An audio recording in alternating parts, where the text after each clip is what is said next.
Il y a Xavier qui ramène un patient dans un sale état. Je peux vous dire que c'est une vraie crasse au virus. On va arriver à un moment donné où il va falloir choisir. Vous êtes venu faire un frottis hier. Il est positif.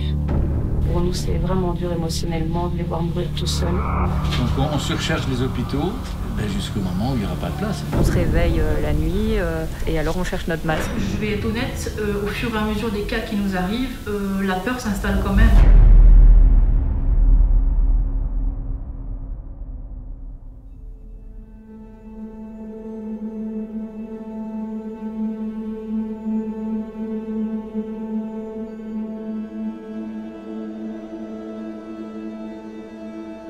Samedi 21 mars, c'est la première nuit du printemps. La monitrice des infirmières fait sa ronde habituelle. Comment ça va?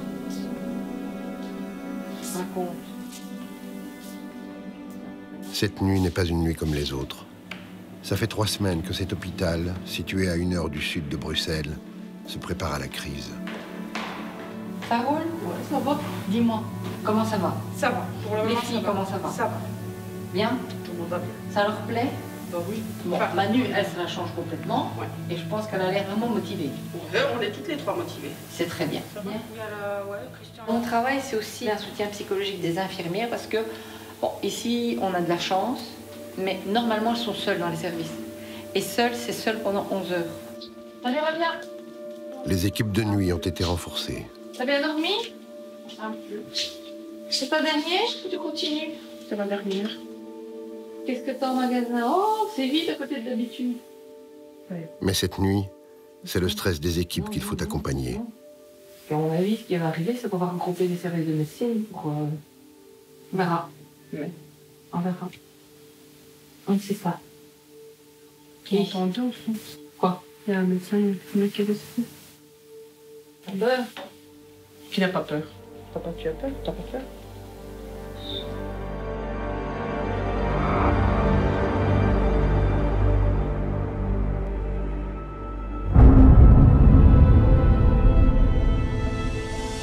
Dimanche matin, la fameuse vague annoncée pour le week-end semble avoir épargné l'hôpital.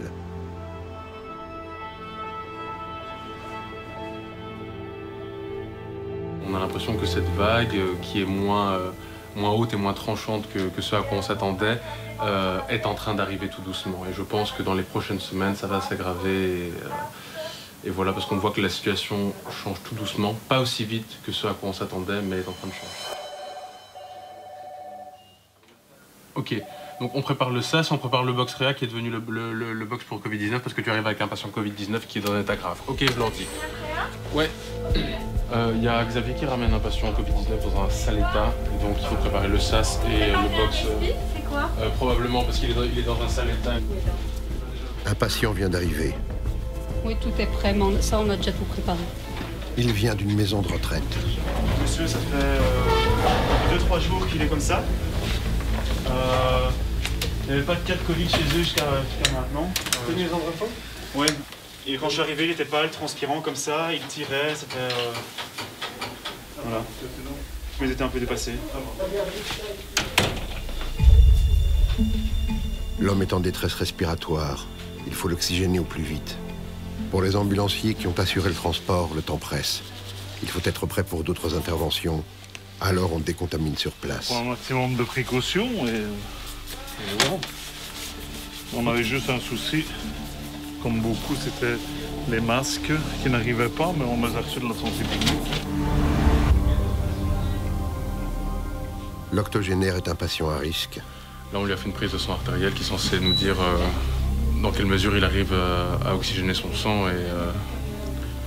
Et ensuite, on lui a donné de l'oxygène et puis on espère que ça va aller. Et là, on est en train de voir comment va son cœur, on est en train de voir tout ça. L'intubation. La question se pose. C'est un acte lourd et dangereux. On l'a intubé, c'est bien. Il va faire Non, s'il s'arrête au scan, on l'intube. Ah oui, mais s'il l'intube. On ne peut pas l'intuber ici, on est obligé de l'intuber à l'usine, dans une chambre fermée. Monsieur, vous êtes avec nous? Le patient doit rester conscient. C'est cette conscience qui va lui permettre de conserver ses réflexes de survie. Les médecins ont besoin d'un scanner de ses poumons, mais il faut aller vite. Son état se dégrade de minute en minute. L'homme cherche son oxygène.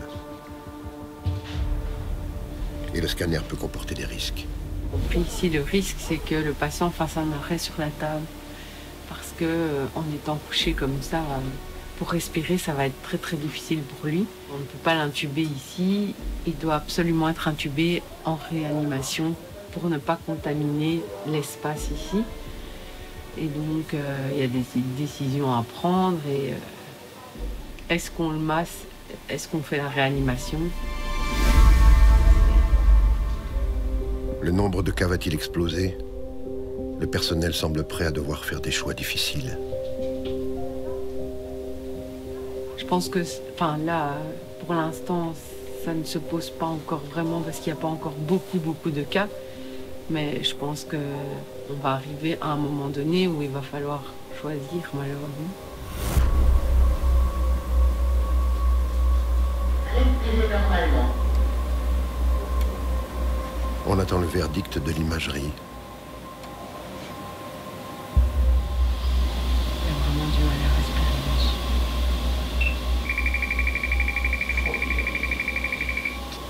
Il y a vraiment plus qu'une petite partie de poumon qui fonctionne ici. Les images laissent peu de doute. L'urgentiste vient aux nouvelles. Ouais.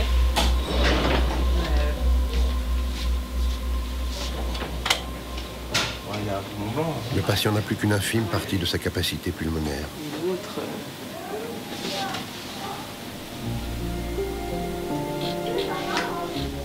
Les images ont parlé. Elles feront désormais le quotidien du personnel de radiologie. Le patient va être intubé et mis sous assistance respiratoire aux soins intensifs.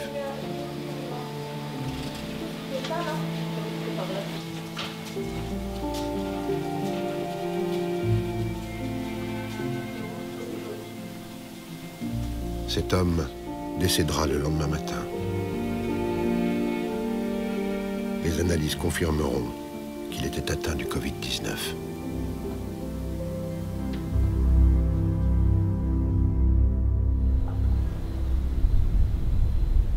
Il est 10 heures.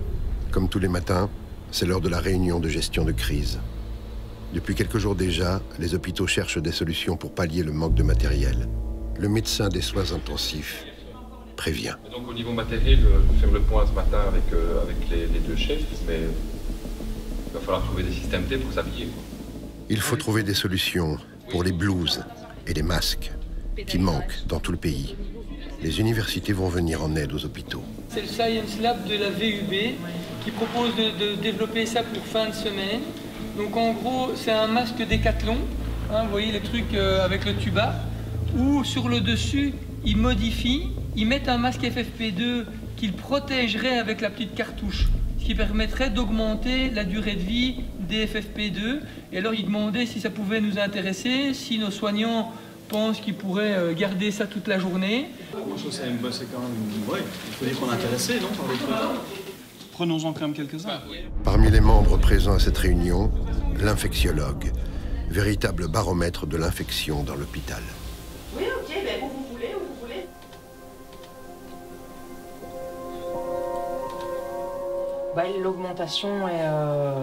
L'augmentation est là.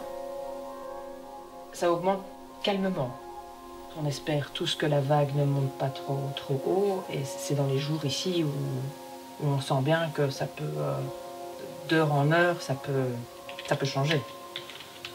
Ça, je pense qu'on en est bien tous conscients.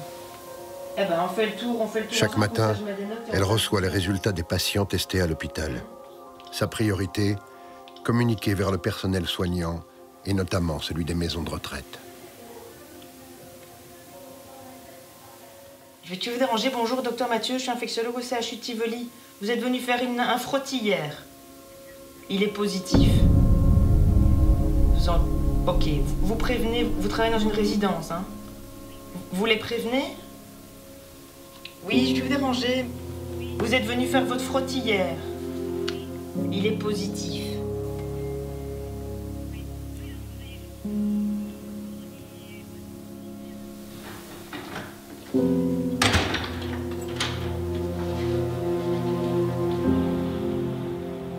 vague, tant redoutée, n'a pas encore submergé l'hôpital. Mais le Covid-19 tue. Des malades décèdent sans que les familles puissent les revoir une dernière fois.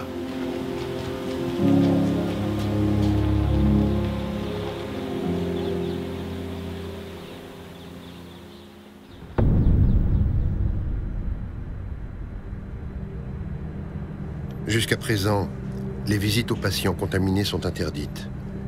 L'infirmière tente d'obtenir une dérogation de la direction pour une visite, une dernière visite, d'un fils à sa mère, en fin de vie. D'accord. Oui. Justement, donc cette femme-là, elle a 3 enfants, elle a 2 filles qui sont en suspicion de Covid. Ouais, voilà. Mais les filles sont tout à fait cohérentes et elles disent je ne vais pas venir. Hier, d'elles-mêmes, on dit on ne viendra pas, mais notre père, lui, n'est pas contaminé. Et donc, au fait, cette dame vivait avec sa fille. Et sa fille est revenue d'Italie. Voilà. Et la dame est positive, confirmée. Oui, voilà. Et on n'a plus de contact du tout avec madame. Donc, ok, d'accord. On avait parlé d'une tablette. Je ne sais pas si... oui. Ah, parfait. Et donc, à ce moment-là, avec cette tablette, on pourra faire téléphoner... Ok, comme ça, on sait. Merci beaucoup. J'avais la cadre en ligne afin qu'on trouve une solution pour les patients en fin de vie, pour qu'ils puissent encore avoir au moins une visite. Car pour nous, c'est vraiment dur émotionnellement de les voir mourir tout seuls. Et donc, on a l'accord qu'il y ait 2 personnes qui viennent 10 minutes. Mais ils ne pourront malheureusement pas toucher madame. Donc voilà, c'est dur. On vit cette période difficile par rapport à ça, mais difficilement.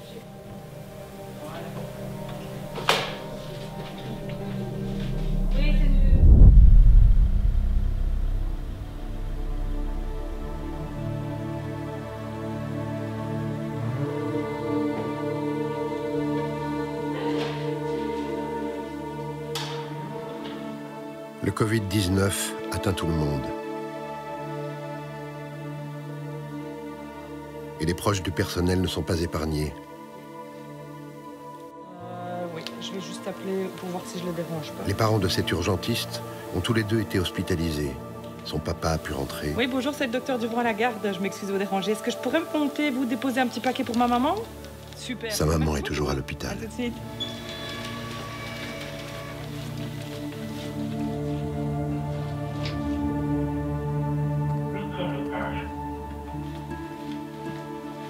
Bah ouais, je peux pas rentrer la voir.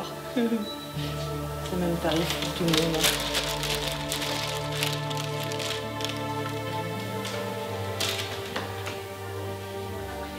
Bonjour, je peux vous déposer le petit paquet pour ma maman? Non, je vais lui donner. Oh, t'es un ange. Pas de soucis. Ça va?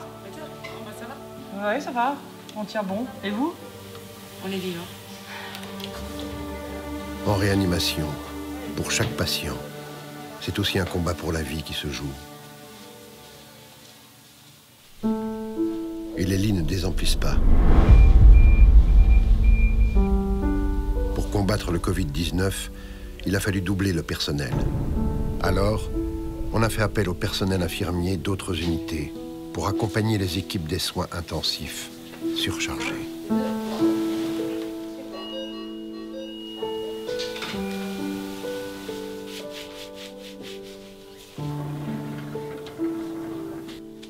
On va apprendre à se connaître et ça apporte aussi des points positifs pour le travail parce qu'on apprend des choses qu'on ne concernait pas forcément avant et que là on apprend vraiment à gérer grâce à elles qui nous enseignent aussi leur travail quelque part. On est tous à un moment partagé entre la crainte d'être contaminés, de contaminer nos proches, mais aussi cette envie d'être là et de combattre ce Covid et de gagner ce combat. Et ce combat, tous veulent le gagner. Même quand on n'est pas en première ligne, il y a d'autres manières de contribuer à l'effort de guerre. Florence est française, originaire de la ville de Metz, en Lorraine. Elle est venue travailler en Belgique il y a 3 ans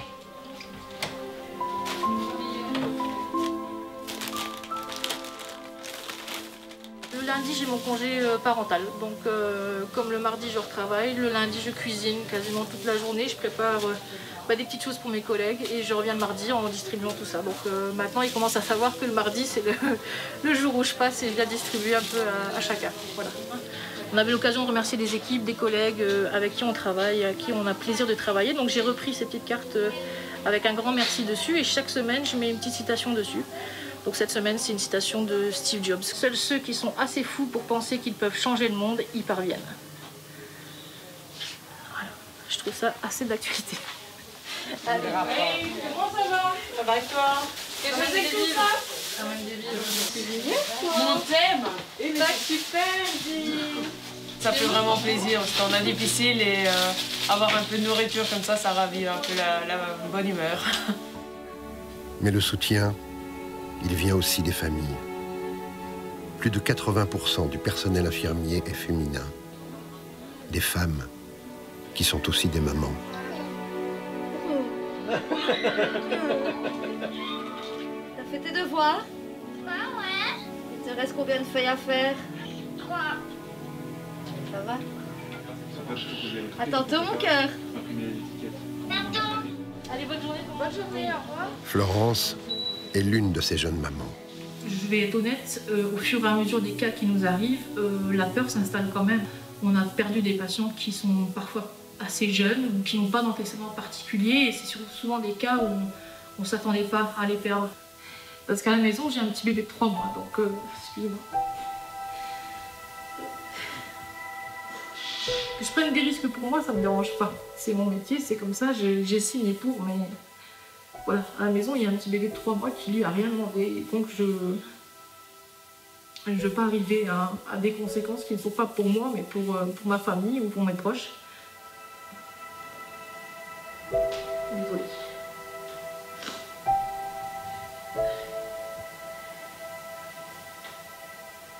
C'est pas le meilleur moment pour avoir un bébé, c'est sûr. Les bébés qui naissent prématurés, eux non plus, n'ont pas de calendrier.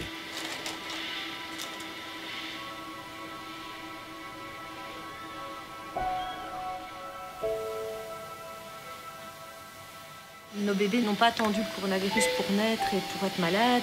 Et donc on doit continuer à soigner nos patients, à travailler comme avant, en sachant qu'on a toujours la menace de ce coronavirus. Dans le service de néonatologie, un seul parent peut rendre visite à bébé. Alors, c'est souvent le papa qui doit se plier aux règles du confinement. Parce que là, à l'instant, il est même dans la voiture en bas. Il passe sa journée dans la voiture, il préfère être tout près. Au cas où il y avait quelque chose, il est tout près. Mais bon, voilà, c'est vraiment pas évident parce qu'il ne sait pas profiter de son bébé. Il doit le voir que par des photos, heureusement, on a la technologie. Mais forcément, c'est pas la même chose, donc voilà. Il faut faire avec, mais c'est pas facile.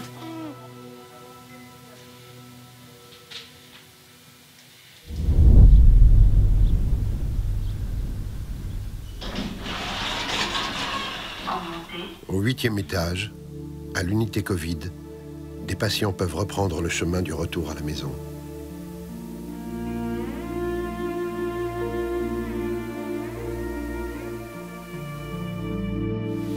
Vous avez des enfants? Il y a quelqu'un qui vous attend à la maison? Personne. Personne? Comment on fait pour rentrer chez vous? Très bien, attendez, on va faire ceci, c'est pour votre bien. Je sais que c'est embêtant, madame, mais c'est pour votre bien. La famille, pour certains, c'est le dernier lien qui lie les malades au monde extérieur. Et pour les patients de l'aile psychiatrique, ce lien est parfois rompu.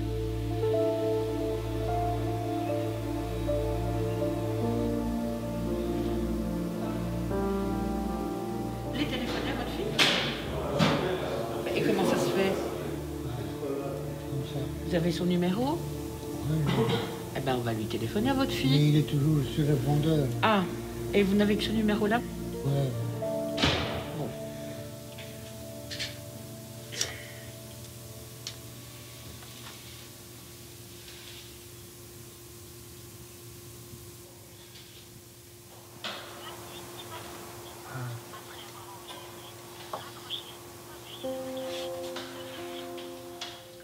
C'est papa, bonjour.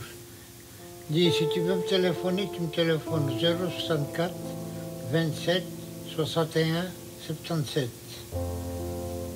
Ça va? Allez, bisous, à la prochaine. Voilà. Si le téléphone, que je suis pas là, qui c'est qui va répondre?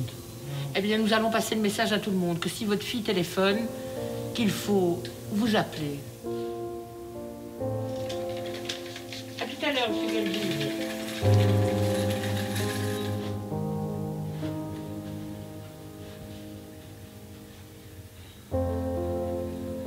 Le confinement leur fait sentir qu'ils sont encore plus seuls.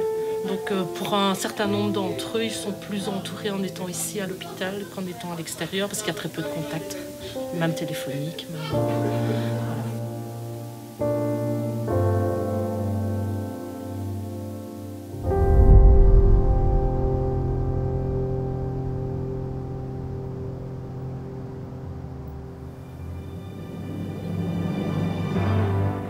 Les soins administrés aux patients Covid engendrent une forte consommation de blouses de protection.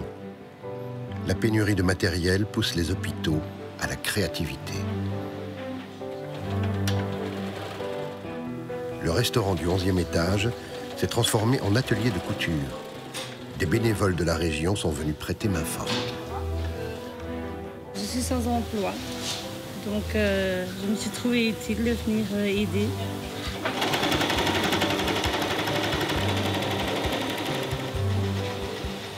On récupère tous les morceaux de tissu qu'on peut pour faire des liens, pour fermer les blouses, quoi. Là, on est au complet, là. Mais il faut que ça dure. Là, on est jour 1 à fond.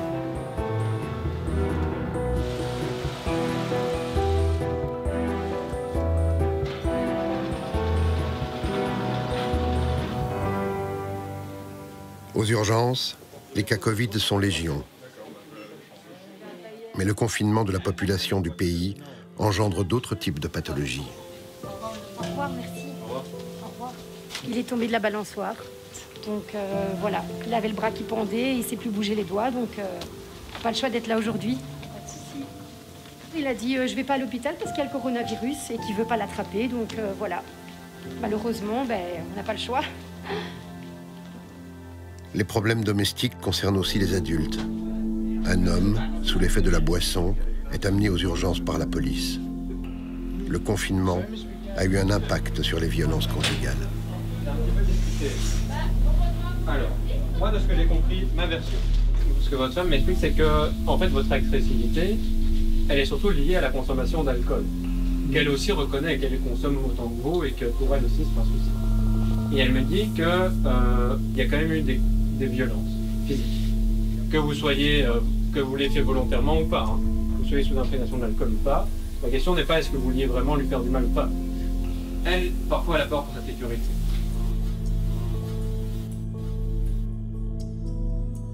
Tous les jours, toutes les heures parfois, les médecins avancent dans la connaissance du virus. La maladie semble nécessiter des soins plus soutenus qu'attendus et les lits viennent à manquer. Le chef des soins intensifs tient à avertir le comité de gestion de crise de l'hôpital. Je peux vous dire que c'est une vraie crasse. C'est une vraie crasse. Ce virus, vraiment, ce qu'on voit là en une semaine, c'est vraiment, ils vont tous mal et tous même chose, de moins en moins bien, intubés au 3e jour, longtemps pas bien. Et là, on va avoir une discussion à nous quatre tout à l'heure pour déjà mettre des limitations éthiques, peut-être un petit peu plus féroces. Et donc on va devoir quand même faire un petit tri parce qu'avec la vague qui s'annonce entre le 1 et le 4, a priori, si on reste au même rythme, pour les soins intensifs, je parle, on risque d'être un peu submergé la semaine prochaine. Donc, Le comité décide d'ouvrir une nouvelle aile de soins intensifs pour augmenter la capacité de l'hôpital. Mais les soignants sont inquiets, car en attendant, il faudra peut-être prendre des décisions très difficiles.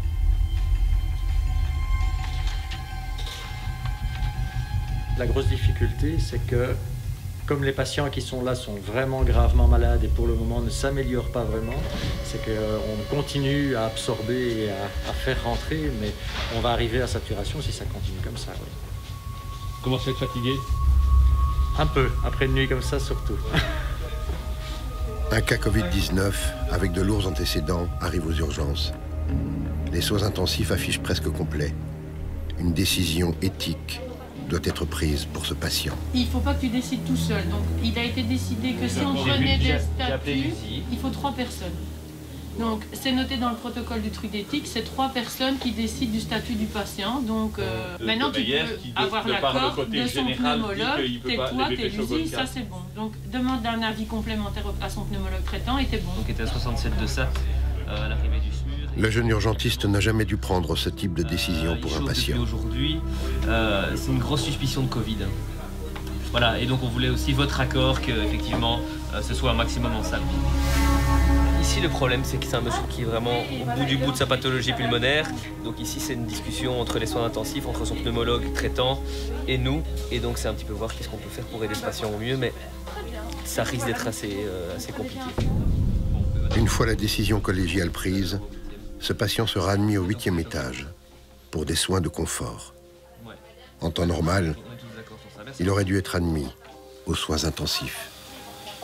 Donc voilà. Il va aller à l'étage et on va faire tout ce qui est en notre pouvoir pour qu'il soit le plus confortable possible et pour que ça se passe pour le mieux.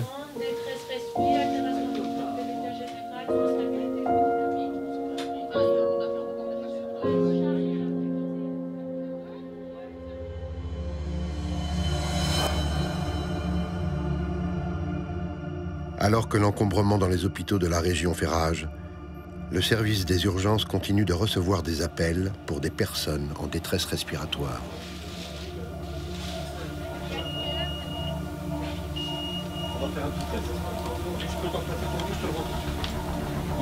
On vient d'annoncer une patiente de 81 ans, cyanosée. Donc on va s'habiller rapidement. C'est inquiétant, on se dit bien 80 ans, ça va être difficile de juger des critères d'intubation ou non, de mesures, on va dire, jusqu'où on va aller au niveau thérapeutique pour cette patiente, selon ses comorbidités, etc. Ces urgences ne sont pas nécessairement des cas Covid. Pourtant, il faut continuer à se protéger et considérer chaque patient comme un cas potentiel de personne infectée par le virus. Parce que moi, quand je rentrais, je vais pas savoir ce qui se passe. Oui, c'est ça. Je mettrais juste ma blouse bleue, mes gants. Et une visière. Prenez à droite. Mais il n'a pas dit RCP.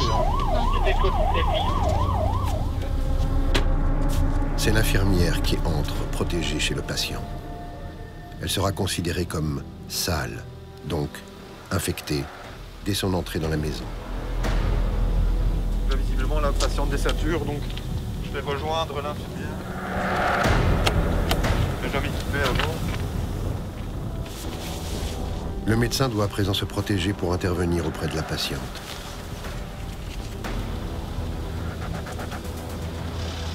La décision est prise par l'urgentiste. La femme âgée est dans un état critique. Elle doit rejoindre l'hôpital au plus vite.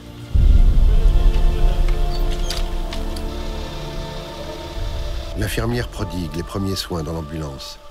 Mais avant même de démarrer, l'état de la patiente s'aggrave. Oui. Elle prévient le médecin. L'infirmière ne peut toucher de matériel propre. Le médecin urgentiste, qui s'est débarrassé de ses protections, aide l'infirmière qui va assurer les soins d'urgence dans l'ambulance. Elle se dégrade. Elle a de plus en plus difficile à respirer. Yes. Et alors, dans la pochette qui est là derrière, il y a tout ce qui est tube. De prise de sang, dans une pochette rouge. Oui.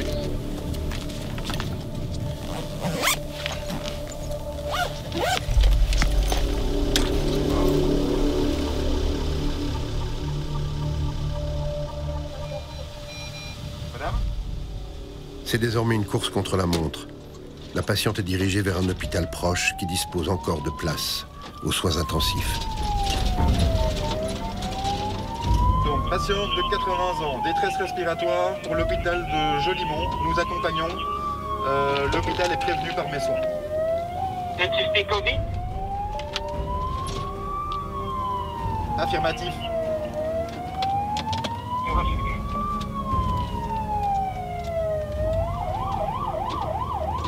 Le manque de place devient généralisé dans les hôpitaux de la région. Il faudra peut-être prendre des décisions en fonction des chances de survie de la patiente. Si on n'arrive pas à stabiliser la patiente et qu'il faut l'intuber, ils vont devoir se poser la question de l'intuber ou non, c'est une question éthique qui n'est jamais évidente, quoi. Pour le médecin, cette situation est particulièrement difficile, aussi pour des raisons personnelles. Ouais, c'est jamais évident. Moi, ma grand-mère vient d'être ce matin mise aussi à l'hôpital, donc oui, on pense à ses propres grands-parents, à sa propre famille.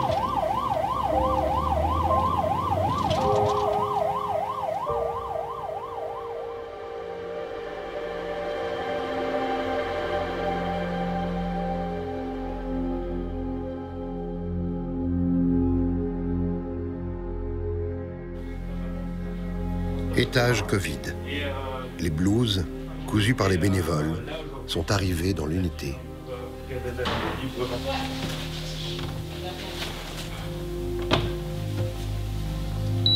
On est plus à l'aise à bouger.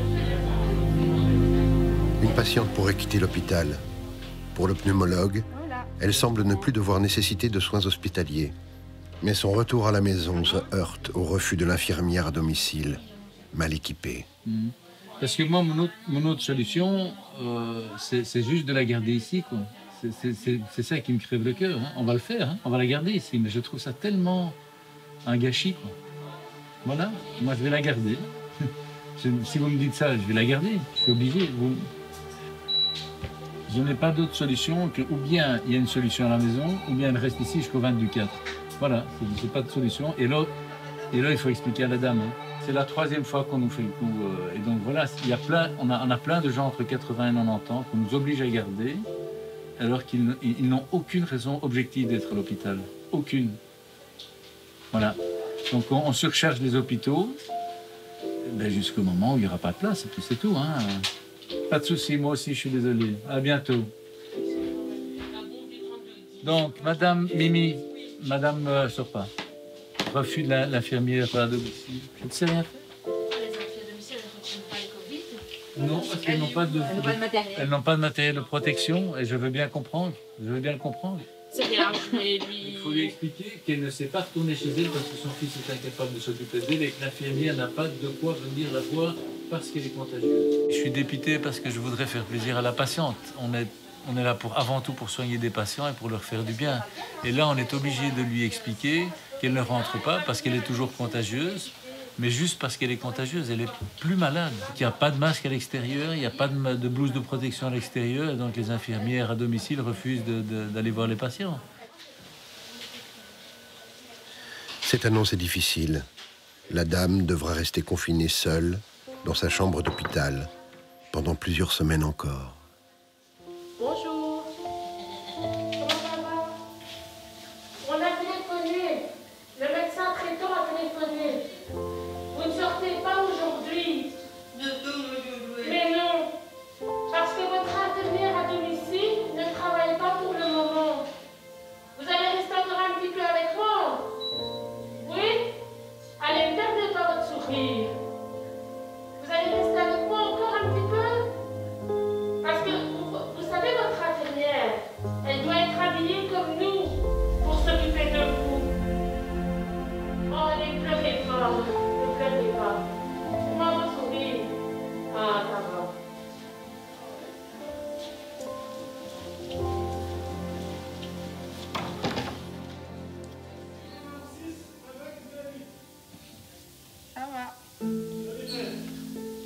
Dans cette unité, il arrive parfois des couples, atteints tous les deux du Covid-19. Mais la maladie n'évolue pas de la même manière pour chacun d'eux. De cette dame hier qui a été hospitalisée peu de temps après son mari pour le Covid, comme son mari. Son mari est passé aux soins intensifs, intubé, ventilé, et hier on lui a appris que son mari allait mourir quelques heures après. Donc on l'a autorisé à aller voir son mari en chaise roulante avec son oxygène, son Pierre Baxter pour aller voir une dernière fois son mari avant qu'il meure. Donc c'est un drame parce qu'en même temps elle se dit non seulement il est mort et j'ai pas pu être là avec lui, mais en plus la prochaine c'est peut-être moi, quoi.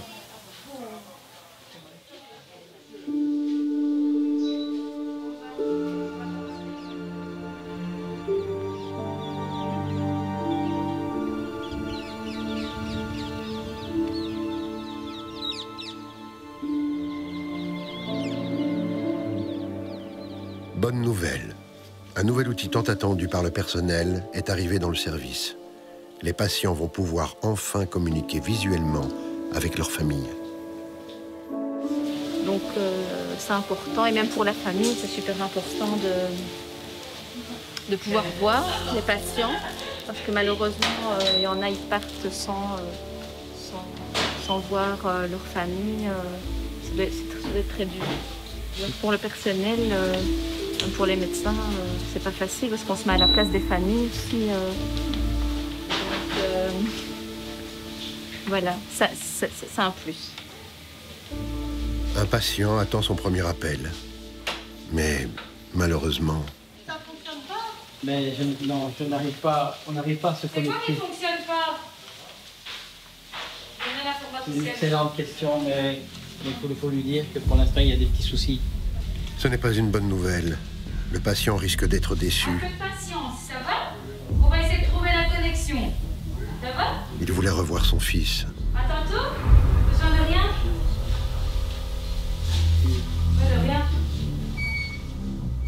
L'infirmier tente d'expliquer le mode d'emploi au fils du patient, qui ne semble pas très à l'aise avec les nouvelles technologies. Nous, l'information que nous avons reçue, c'est qu'on attendait effectivement que vous vous connectiez pour pouvoir rentrer en communication.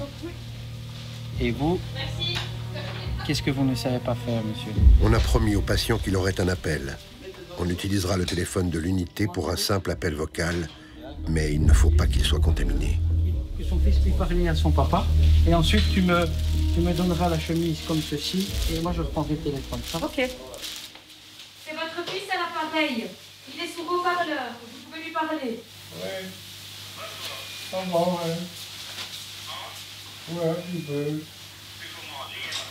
Ouais, pour McDo. Pour McDo. Ouais, ouais. Tout à fait. Oui, ça va. Oui. Oui, ça va. Oui, ça va. De rien. De rien, je vous en prie. Je vous en prie, monsieur, au revoir. C'est la première fois depuis son admission que ce patient entend son fils.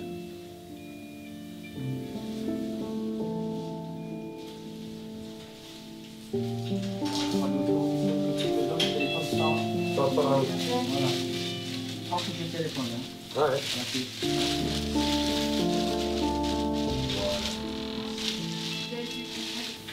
Allez. On continue à lire.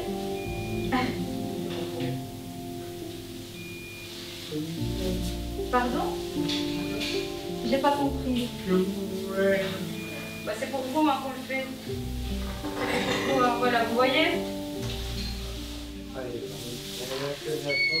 Ouais. C'est difficile de voir ça. Je pense qu'on a tous une fatigue psychologique et une fatigue physique aussi. Et...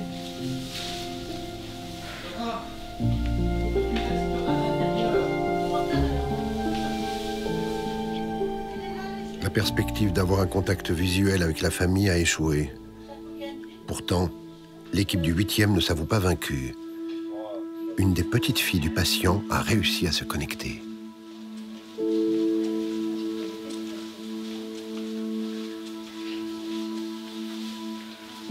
Voilà. Vous m'entendez? Oui. D'accord, je vais passer la tablette à une infirmière dans la chambre, comme ça vous pourrez communiquer. Hein?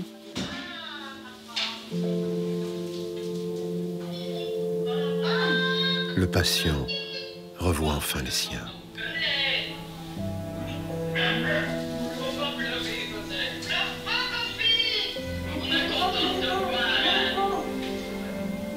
Mettez les piercings.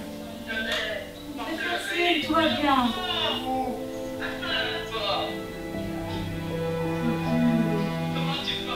Comment? Tu manges bien? Ouais.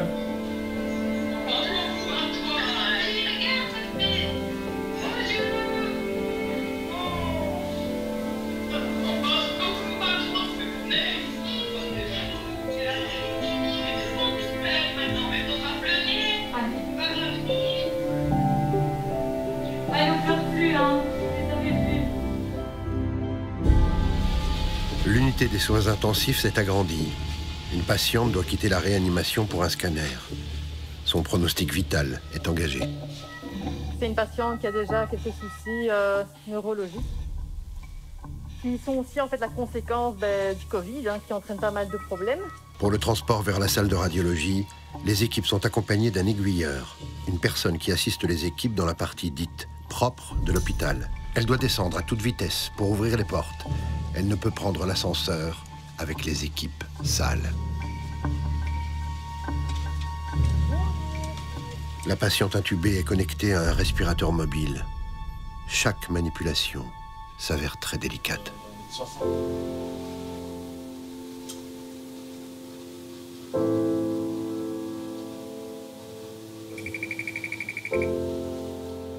Là, son état neurologique se dégrade, donc on a un petit peu peur d'une transformation hémorragique.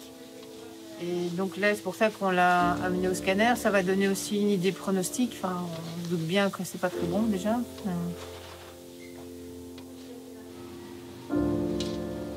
L'examen a duré à peine 15 minutes, car le temps compte. Il faut réduire la présence d'une équipe contaminée dans la partie propre de l'hôpital.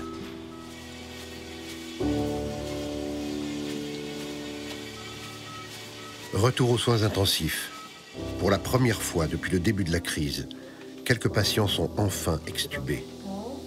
Ils ne sont plus assistés d'un respirateur, mais doivent encore retrouver leur tonus musculaire. On va faire l'autre jambe. Allez, hop, on regarde sur le côté. On a fait une nouvelle admission sur l'intensif ici depuis 4 jours. Oui, 4 jours sans nouvelles admissions, c'est plutôt sympa. Mais enfin, il a fait beau, il y a des barbecues ce week-end, des gens qui vont bouger en famille, on verra bien. Ça vous inquiète un peu le comportement des gens parfois? Oui, parfois, quand je prends ma voiture, je quitte le Tivoli, que je rentre chez moi, je vois 5-6 personnes ensemble en train de parler en plein milieu de la rue. Je me dis, tiens, c'est qu'ils n'ont pas tout compris. Hier, j'ai rencontré un pote au Spar à 8 h. Il a une 60aine d'années, il est plutôt ventripotent. C'est pas vraiment de sport. Et il me dit, c'est quoi cette histoire pour une simple grippe? Trouve pas qu'on exagère? Bon, j'ai préféré pas rentrer dans le débat. Je me suis dit, non, Michel, enfin bon, allez, on se reverra, on se reverra dans quelques mois. Si tout va bien. Le radiologue a terminé d'interpréter les clichés du scanner de la patiente. Il reste à communiquer les résultats aux soins intensifs.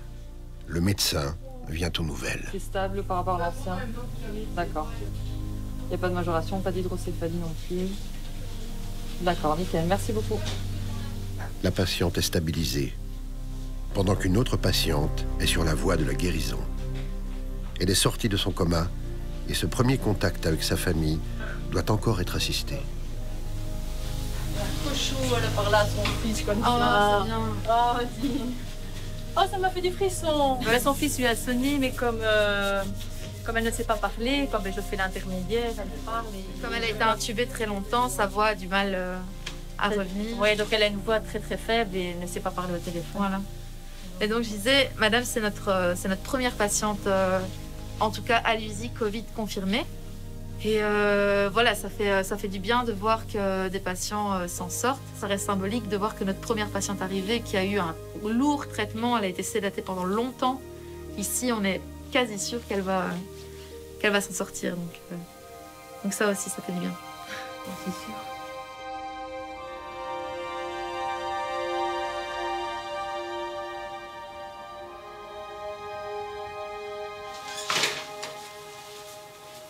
Les protections sont gardées pendant plusieurs heures.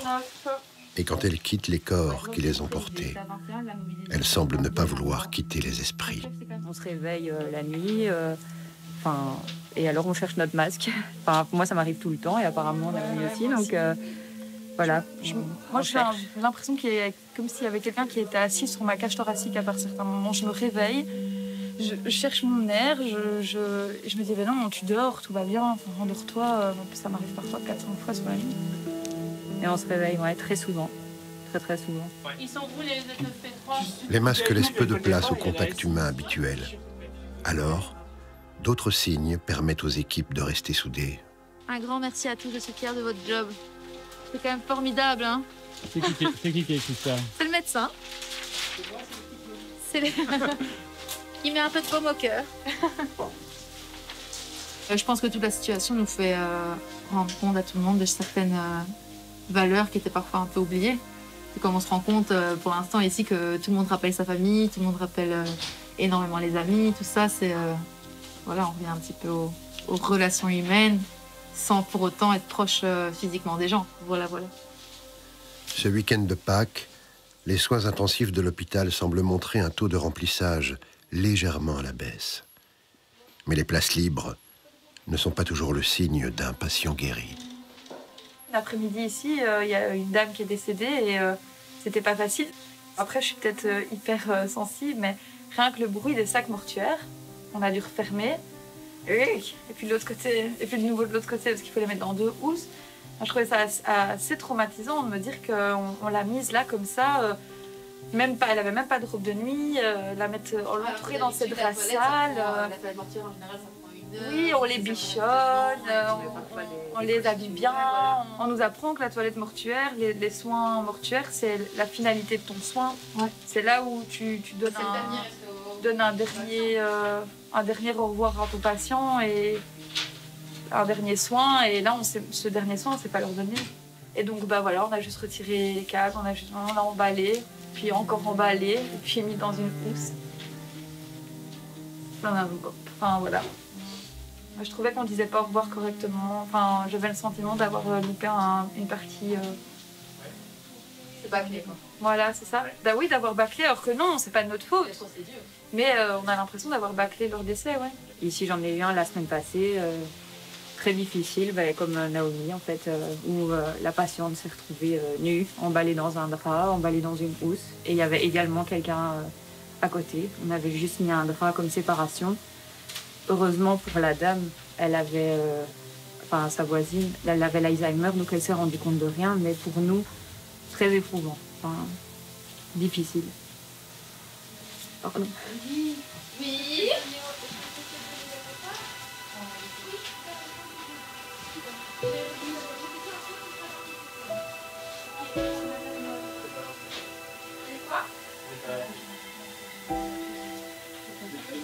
On est très soudés. Voilà, je ne la connaissais pas avant et on travaille assez souvent ensemble, je veux dire maintenant. C'est le point positif. Voilà, on en ressortira avec plus de liens entre nous. Quand on se croisera dans les couloirs, ça restera toujours celle avec qui j'ai travaillé pendant le Covid, quoi. Ouais. Je pense que ça soude quand même. À un moment, on se rend compte qu'on est une équipe. Il n'y a pas que dans un service qu'on est une équipe. C'est tout l'hôpital qui est une équipe.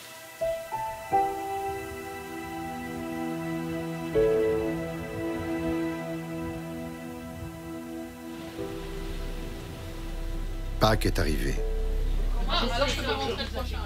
La maman de l'urgentiste peut quitter sa chambre de l'unité Covid pour rejoindre sa famille. Il faut faire attention. Voilà. Sans bien, il faut faire attention. Au revoir. Au revoir. C'est la bonne. Au revoir, merci. C'est la bande, là. C'est pas évident. C'est une drôle de maladie. Et pour les gens qui sont ici, c'est un autre métier. C'est un autre métier que le métier qu'elles font. Ils sont extraordinaires quand même. Faut le dire. Je suis émue parce que j'ai eu peur. J'ai eu peur pour mon mari. J'ai toujours peur pour ma fille. Oui, c'est pas comme ça qu'on rêve de passer les fêtes de Pâques. Hein.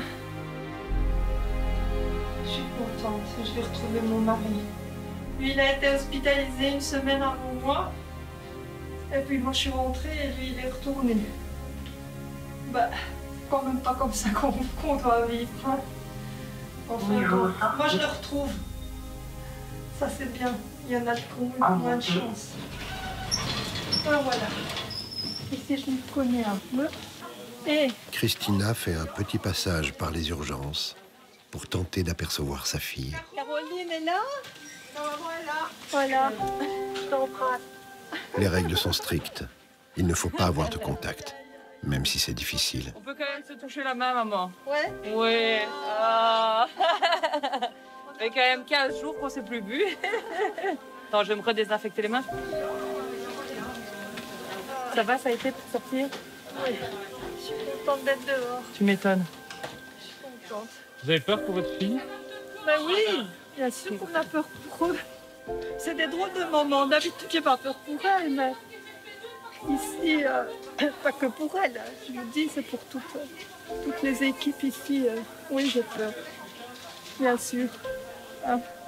Allez, ça commence à pleurer. Hein. Non, je pleure pas. Tu vois que je pleure. J'ai une allergie. Oui, c'est ça. Ah bah oui, c'était déjà le motif de ton admission, les allergies.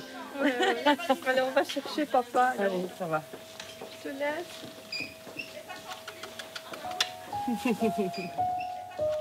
À bientôt. J'espère quand même qu'on va se voir bientôt. Je vais dire aux gens de rester chez eux. Ça va te faire une drôle de fête de fin.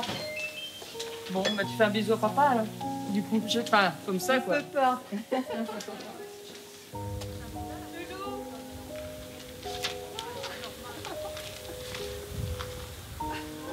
Le mari de Christina l'attend. Lui qui est à peine remis de son hospitalisation. La maladie n'a pas pu séparer le couple.